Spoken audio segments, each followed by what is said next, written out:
Question. After the seed sprouts, will it grow into anything?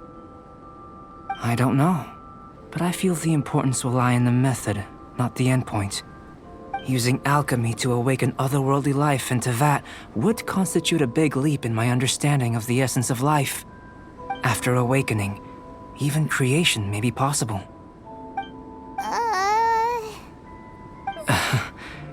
Still a little difficult to understand? But what's the seed gonna become? Isn't that more interesting than whatever it was you were saying?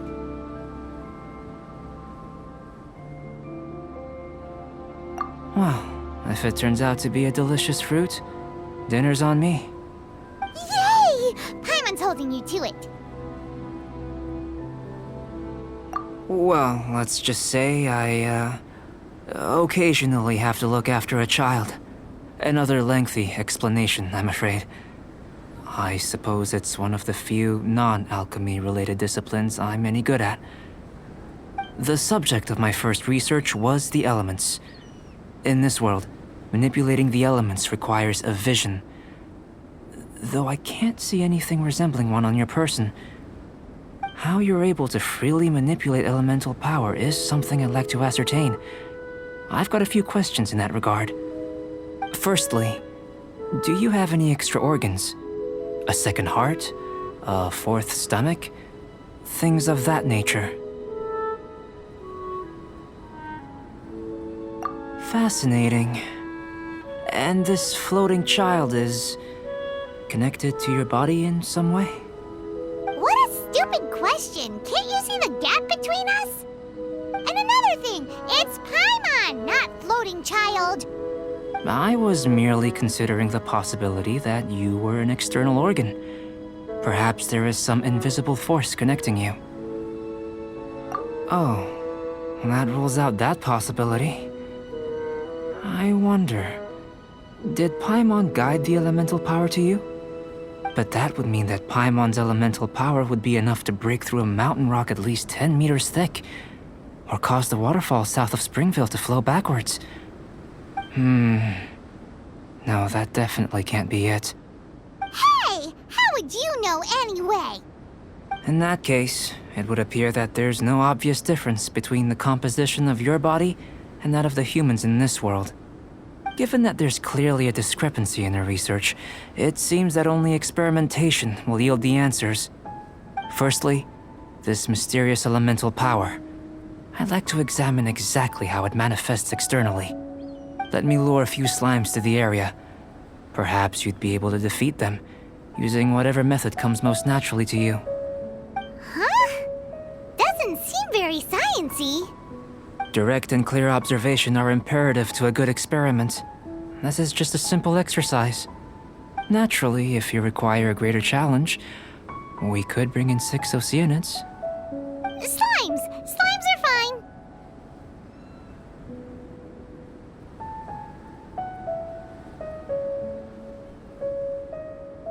Well, prepare yourself. The slimes will be here any moment.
Great work.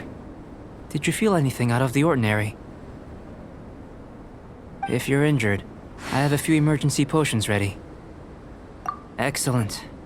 According to my observations, the manifestation of the external elemental flow is as expected. Elemental reactions are normal. There's nothing out of the ordinary.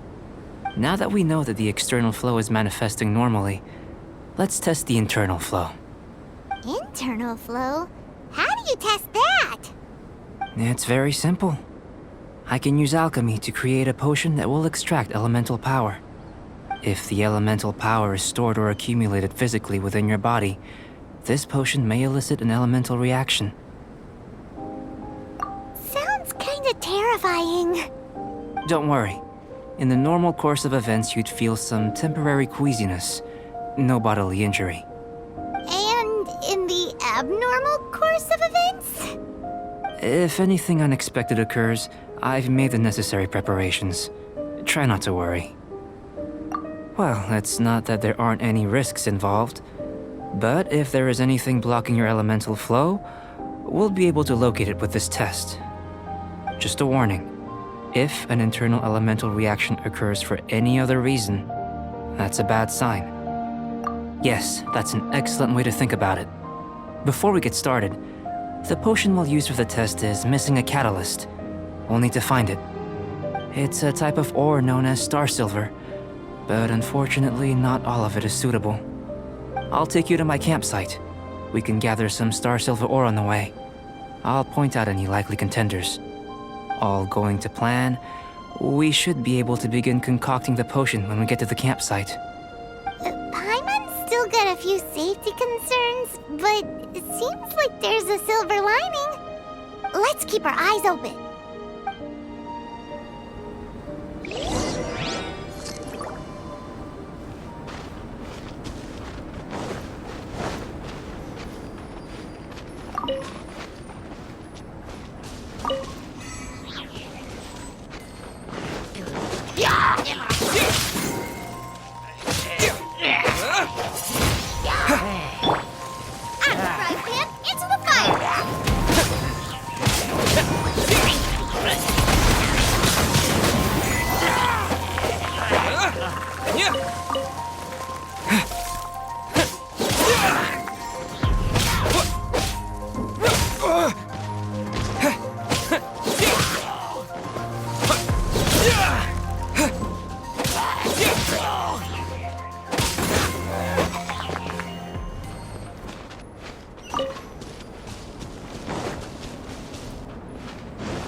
Here. Should do for catalyst purposes.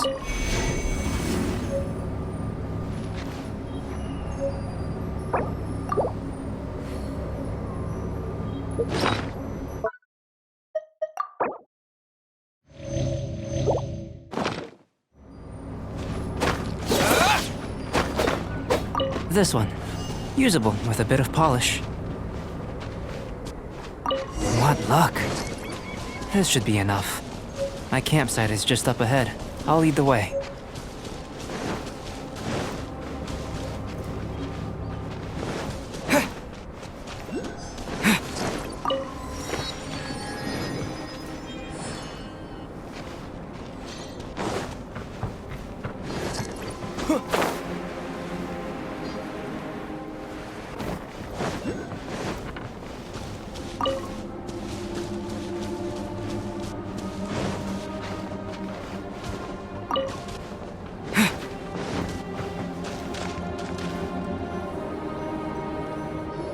This is my campsite. I've added the materials we collected to the concoction. While we are waiting, have a look over here.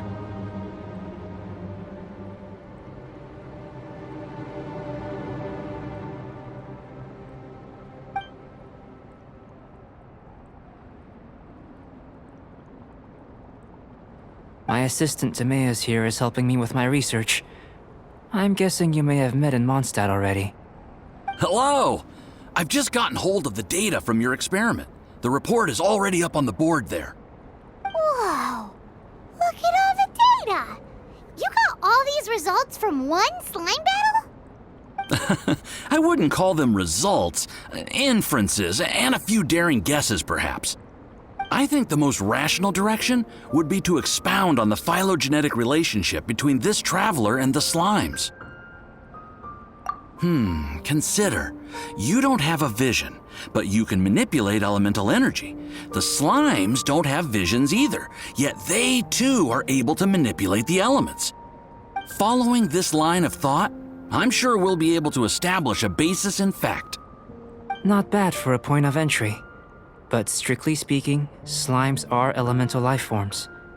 In other words, beings consisting entirely of the elements. A cryoregisvine, or even a whopperflower might be a better analogy. But tracing back the phylogenetic relationships between plants and animals, you might have to trace back to the world's origins. In that sense, things might get difficult, don't you think? Yes, sir. That sounds correct. After all, we've got our primary data already. This traveler is a visitor from another world. If it turned out that he did have a phylogenetic relationship with this world... Now that really would be something, wouldn't it? Ah, it would. Apologies. I was so excited to get the data. I'll slow down a bit next time. Speaking of data, to complete our research, we'll need some more. I'll be conducting analysis here for the time being. If you're keen for an update, just come and find me. Great, I'll leave you to it.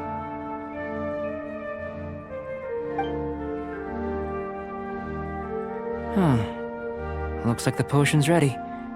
I'll try a little first. If all goes well, I'll hand it over to you. In line with my expectations. Ready to drink. Remember to keep calm at all times, and breathe deeply if you feel unwell.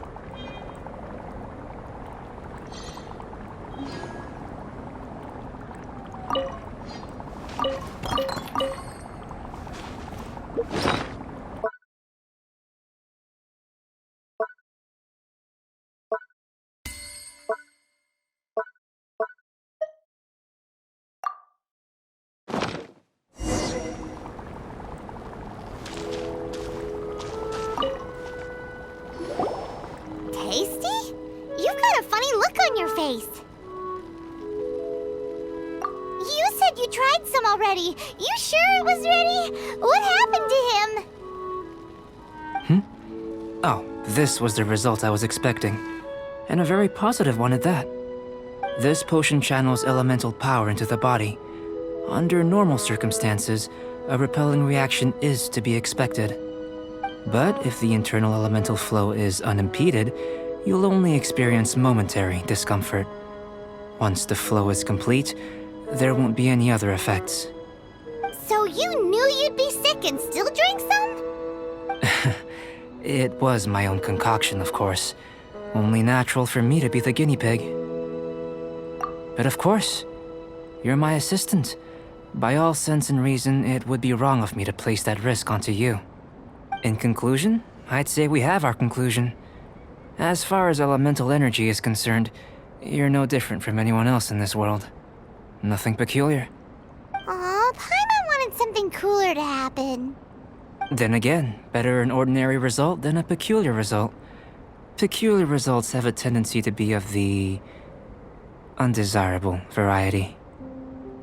The good thing about ordinary is that everything is an object of reference, and everyone understands you.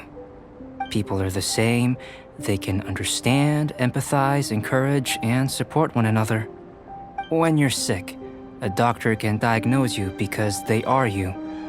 When something goes wrong, You can ask people who've made the same mistake for their experience because you are them. But a peculiar person, they don't have much recourse for the things we take for granted. The essence of their life is fundamentally different. For example, a human can't understand the life of a Pyro-Regisfine or an Eye of the Storm. Have I explained it clearly enough? To sum up, this has been a positive outcome. Going forward, you can use your elemental power without fear. Timaeus, the results of the new experiment are out. If you could see to collating them. Just a moment, sir. I'll handle it. Oh, you gave me a lot to consider. Really stretched my limits. I'm thinking a lot clearer now. Having you down as an animal wasn't very precise of me, but starting with the premise of an elemental life form, now that was... Not bad. I think it's an interesting line of inquiry. Whatever the truth of the matter, I'd like your research at the fore as opposed to my judgment. You can count on me, sir. I'll extract a result satisfactory to all. Is he trying to join the Knights? He's starting to sound like a suck-up. What Paimon meant to say was, that's the spirit! Mr. Albedo, say something! Before we can proceed with our research, I need to... prepare something. Wait one moment. If you're interested, why not have a look around? It may help to pass the time.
Here comes Albedo! Let's go see him!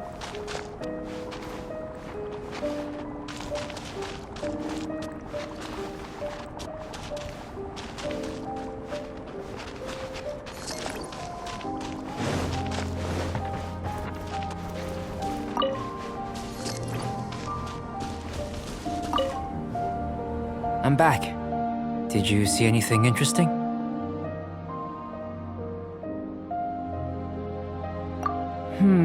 Agreed. I'd love to find a moment to put them all in order.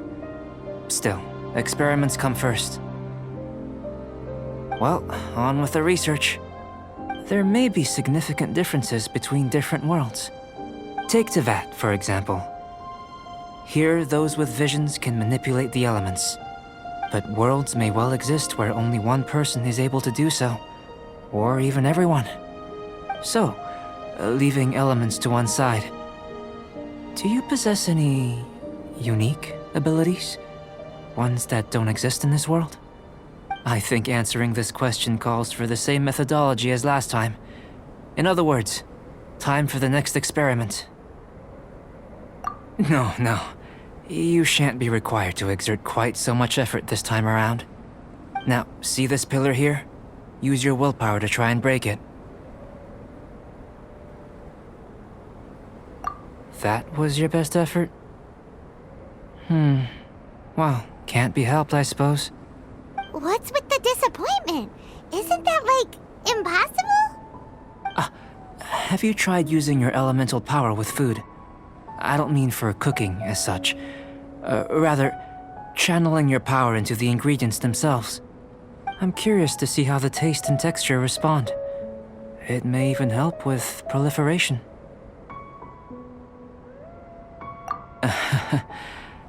I suppose I have a curiosity for things that others find surprising. Anyway, why don't you cook us up a sunshine sprat? I've just finished preparing the recipe. Cooking? Paimon was looking forward to more mad scientist stuff. Not only is this recipe a staple for me, it's also worth experimenting with and highly nutritious. Paimon bets you're just hungry. It does sound yummy, though. Okay, Paimon approves.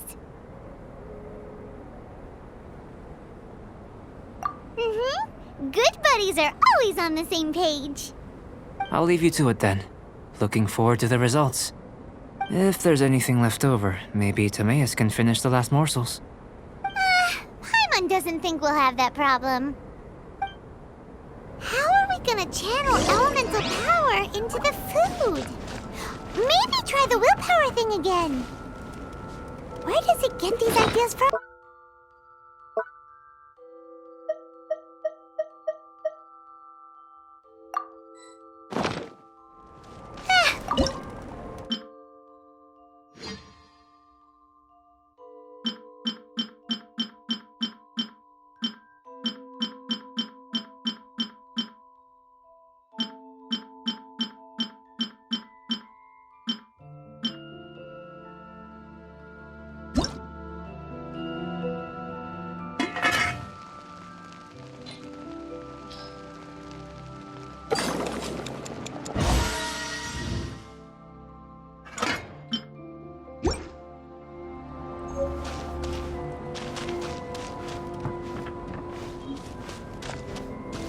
That was fast.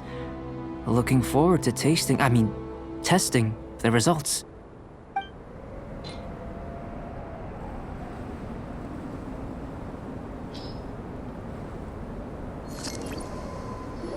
An average outcome experimentally, but you've really brought out the flavor.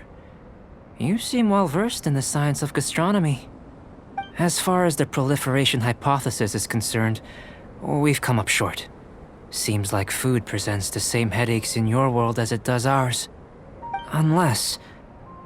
could it be that the natural laws of this world are limiting your unique abilities? We just didn't know how to channel elemental power into the food. It's a little more complicated than adding herbs and spices, you know. Not to worry. At least we put some food to good use. No need to feel disheartened. And here's your portion. Enjoy. I can box it up if you like. Woohoo! Thanks! Glad you were paying attention. I can tell that you're good friends. Paimon was keeping an eye on you and your safety during the whole experiment. Not that Paimon would have been able to do much if things had gone wrong. But anyway. Hey! You were being nice a second ago! But you do have tasty recipes, so Paimon forgives you. And you're right, we are good friends. You have good friends too, right? Good students? Yes. I'm fortunate too, I suppose. Anyway, moving on to the next experiment. There are all manner of alchemical items here. Keeping them in their proper place is a challenge at the best of times. A while ago, I had the misfortune of misplacing a batch. I managed to retrieve the majority, but 2 vials have been evading me. Animal crystal fly elemental extract and electrohypostasis powder. Paimon's barely finished eating and you want us to go gathering again? Don't worry if you can't locate them. I was planning to replace them anyway. Though finding them would save me the hassle.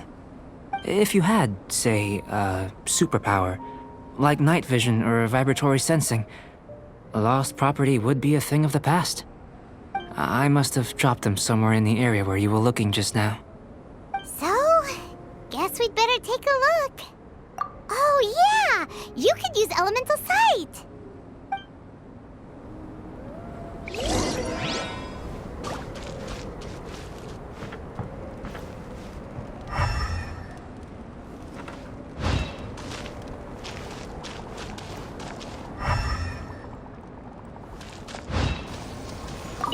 must be electrohypostasis powder.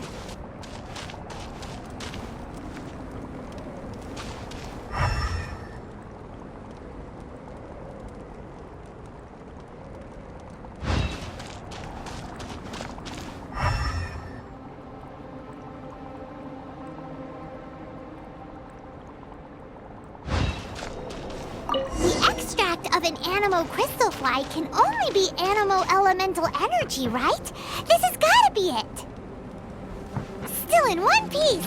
Good thing the vial's so strong. Goodness, you managed to find them.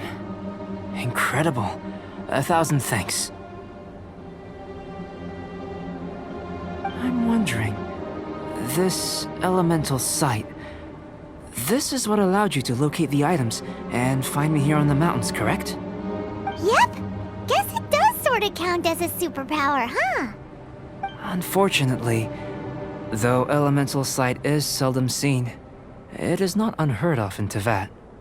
Only a never-before-seen otherworldly power would be of benefit to my research. You mean we failed again? Don't be disheartened. This falls entirely within my expectations. Besides, getting these items back, I'd call this a very worthwhile experiment. I have to commend your deduction that the items would contain elemental traces. Right then. Up until now, our research has focused on your otherworldly identity. Our research on your identity as one of us is just beginning. In essence, the differences between humans are reflected in our intellectual and physical capabilities. Let's start with physical. Looking out from where we're standing, can you see what Sucrose is doing? And if you jump from here and landed on that cliff, the one over there, could you see her then? So what about if you planted a single blow on the mountain face here, and it burst into 1,000,000 fragments? Then could you see her? Then I shouldn't get too excited. Still, we'll gain a more thorough understanding with an experiment. I know of a location that will be perfect for a physical test. Please, follow me.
Nice and spicy.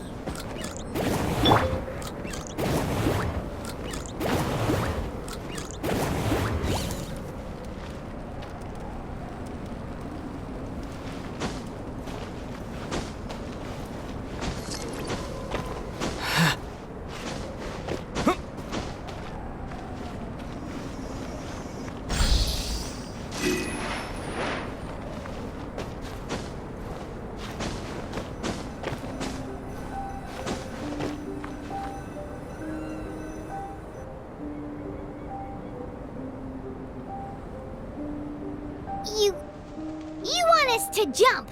From up here? Not necessarily. Not if you know of a better method, that is. Whichever method you choose, the experiment will end when you reach the opposite shore of the lake. I will factor the time expended and your top speed into my comparative analysis. The opposite side of the lake. So, we're gonna be swimming? Without limitations, we complete tasks intuitively, using the method that seems most rational to us. Some of us would be unable to stand the icy waters. Others might find the whole thing rather refreshing. No matter what choice you make, it's all a part of the experiment. For me, every detail is invaluable to the research. Then if you would, please, I eagerly await the results. Wait a minute. While we're busy testing, what exactly are you gonna be doing? Me? Recording data, responding to risks, providing, emotional support. So if we do decide to go swimming, you gonna dive in with us? No. Unless you're thinking of conducting competitive research? Oh! Forget Paimon said anything.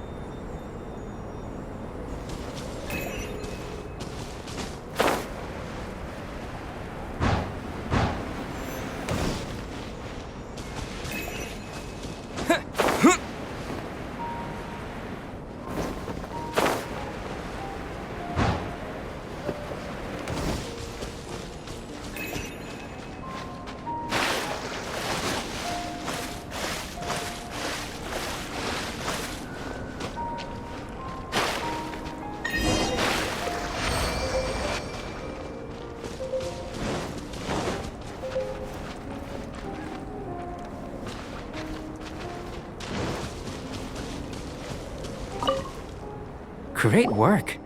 I've never seen a performance quite like it. Your reputation precedes you, Traveler. The data shows that you're easily outperforming the average citizen in Mondstadt. But you followed us the whole way without breaking a sweat! Me? Actually, I used alchemy to cheat a little. But anyway, if it turns out that the natural laws of Tavad do not affect you, I should be able to make various inferences about the otherworldly civilization you belong to. If the natural laws of Tavad do affect you, then I shall be able to make inferences into the kind of evolution that would occur under the absence of such effects. The innumerable possibilities that this could present, the captivating insights, it would be something to savor again and again. But how does this help your research? You've helped me to unravel many of the problems that were holding it back. When we return to the campsite, I should be able to show you something interesting. I may be about to make some analogies between you and a few unusual specimens. I hope you won't be offended. Gold, petrified trees, a sun 8 times the size of our own. The essence of the investigative process is enthralling, but such feelings are inevitably fleeting in nature. I'm willing to pour all my energy into research, and yet specimens are finite. As the unknown transitions into the realm of scientific understanding, the feeling of enlightenment is lost. All these things that start out as objects of fascination end up possessing the prosaic mundanity of a sunsetia or a sweet flower. They cease to be noteworthy. Oh, so that's why you wanted to sketch those hilly churls? Because you got to see something new and interesting and the differences between them? Precisely. To quote my exact words from earlier, these creatures are, for the most part, quite boring, not worth closer inspection. There is precious little about them that serves to pique my curiosity now. So after all these experiments, are we gonna be, like, boring to you? Like sketches? Of course not. You have been of great assistance to me, and I will remember this friendship for a lifetime. Now, before we head back to the campsite, there's one more experiment. Intelligence. Follow me. There are some other ruins nearby.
sun shall descend once again.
Huh?